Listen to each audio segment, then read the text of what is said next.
సమ్మర్లో కూడా ఎండలు తట్టుకోలేక అందరం ఏసీస్ ఎక్కువగా యూజ్ చేస్తూ ఉంటాం కదా. ఇంకా ఆఫ్టర్నూన్ అని నైట్ అని వేడికి ఉండలేక అలా ఏసీ రన్నింగ్లోనే ఉంటుంది, కానీ కరెంట్ బిల్ మాత్రం మామూలుగా రావట్లేదు.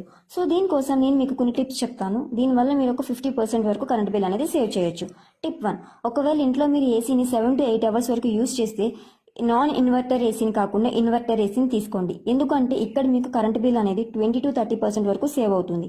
టిప్ 2, మెయిన్గా రూమ్లో ఎలక్ట్రానిక్ డివైజెస్ ఉండకుండా చూసుకోండి, ఎందుకంటే వీటి హీట్ వల్ల రూమ్ కూల్ అవడానికి ఎక్కువ పవర్ని తీసుకుంటుంది. టిప్ 3, రూమ్ ఫాస్ట్గా కూల్ అవ్వాలని మనం ఏం చేస్తూ ఉంటాం, ఏసీని 16 or 18 degreesలో పెడుతూ ఉంటాం, కానీ దీనివల్ల పవర్ అనేది ఎక్కువ కన్జ్యూమ్ చేస్తుంది.